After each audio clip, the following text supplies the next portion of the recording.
Cities Skylines Board Game. How did it start with you? Where the idea for a board game came? I've been in contact with Paradox for many years, and this is a project that was suggested that we could do together, and I developed a sketch and it was approved and continued to develop it. And then at Essen Spiel Fair in October last year, we showed it to publishers and all were very happy to do it, and we selected one. And then we've been working with the publisher ever since for making sure this happens and becomes a great production and great game. Okay, so the idea for board game came from you?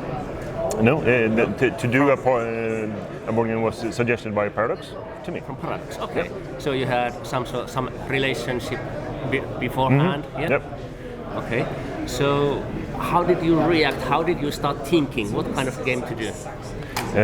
The computer game is a lot of systems that are not really well mapped if taken as they are to make a sewer system and power grid and such. They aren't not suitable for making interactive and interesting and suitable length board game.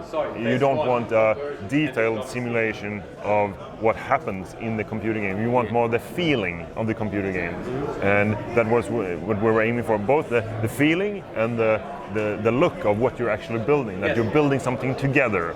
Instead of just, okay, this is my city and that's your city. That's not a really interesting board game. You want the city that you build to be a big city together, all of you. And that's what's happening here.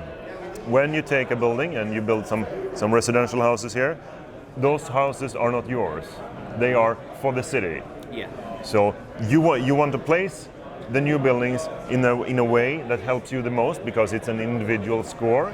You earn money. You take the money here, and those money comes from your lobbyists that are pressuring you to develop the city in certain directions. So they want the Dentist Association, they want to see lots of healthcare close to forests. And when that actually happens, whatever it's you or another player who does that, they reward you with money. And you have 5 cards in hand and you try to look for combinations and see, okay, the others are doing this, they will probably continue to do that, they will help me with this, I don't need to do that, I do these other things that help me the most. Yeah. And there are lots and lots of special rules from like the City Hall. If the City Hall is placed here during setup, it's a special rule that is active as long as it's not replaced by another special rule. So when anyone builds here or here, close to the City Hall, they get extra money. Or if the recycling center is over here, you get to activate your special tiles again. So you get to do special things that break the normal cycle of the game. These are normally one-time things. But if you used any of them and build close to the recycling center, you get to activate them again. Or if you fulfill a condition that says, okay, you get money and you get to activate a special tile again, you get to activate this because it's the matching symbol. So these ones give you more control because normally you roll the dice and, okay, 2 and 3, you select from area 2 or area 3 to build. And you have to start to build the small buildings because you develop a small city at the start, so you build one of the small buildings here. But if you instead want to build a bigger building, you can sort of cheat the system, use your one-time tile, flip it, and I'm gonna build actually a university in this small town here. And then you're getting closer to your goals with the public interest groups. Okay. So that is the core of the game. And when, like for this, a science center, this is a special building, it has special rules here. If this is built, you build it out and then you choose. The player build it, get some money as a reward for building it, and then you replace one of the existing special rules, the one that's not suitable for you, that hinders the others most, or you add it as another special rule. So now there are 3 special rules in play. And there are lots and lots of special rules, so all of those are not active in this game. So depending on the setup, because there is a whole stack of other board tiles, and how you set it up, which buildings you start with, the special buildings you start with, which other special buildings are available to build during the course of the game, everything is very, very different. Okay, so do these, for example, change between? Do you shuffle them or do you? You can do as you want. There are a long list of scenarios here that do this build, this setup of the tiles, and use these special buildings to start, and these special buildings as extras. The long list of that.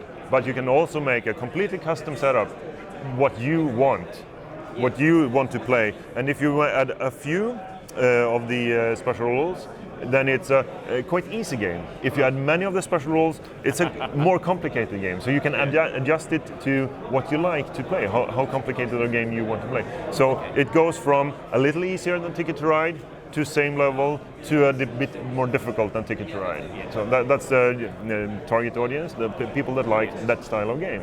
Yeah. So there is now these demo games are about these sites. How big a map, how big city can you build in, let's say, in sensible levels?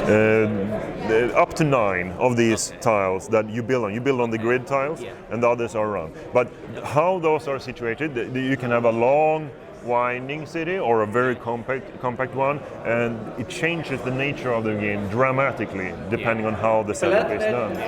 Backing out of the war against Elsa's and yes, absolutely. So how did you work with ideas that you had a computer game, you knew what interesting things are in the computer game. How did you distill these things to things that you want to have in the game? Sketching and testing and playing testing and developing many of these and cutting out the ones that did not work as well and keeping the ones that work best. And then testing and trying to make sure that everything is the best that it can be. And that's what I always do with board games, but it's a bit special when you have a computer game to base it on. You need to make sure that the feeling maps to the computer game. And based on the reaction so far, both the gameplay ideas and the feeling that we're aiming for has been spot on, because players are playing, learning the game, and then going off, fetching their friends, coming back, teaching them how to play, and then everyone loves it. And it's been super amazing reception, and I'm very, very happy about that. Yeah. And what is not shown here is the solo player game. There's actually a very challenging solo game where you try to not go bankrupt as the city. And if you actually manage to finish the whole city without going bankrupt, the money you have at the end is your score. But at least if you play on one of the harder difficulties, it's very, very hard to actually manage to not go bankrupt. Yeah. So that's interesting thing that I always try to do, if suitable, for games that I work on, because both players tend to use them to learn the game. So by themselves, the player who buys it and learns the rules and plays through the solo game, and also as a challenge for people who like solo games, because that's quite a big community. So this is a very interesting and fun solo game. So. Yeah. So in multiplayer,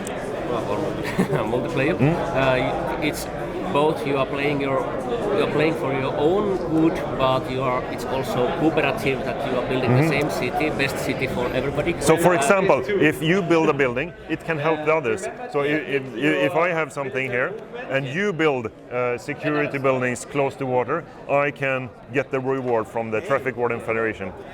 Martin is coming. We're doing an interview right now. Can we speak can we continue this in a bit? We have video. There's a video camera there. So I'll get back to you in a bit when we're finishing with this. So you can when you build, you can build for yourself, but also the others can build for you. So that is some things that you look out for, and that means it's very you're very active all the time. You're not sitting around waiting because you absolutely care what the others do.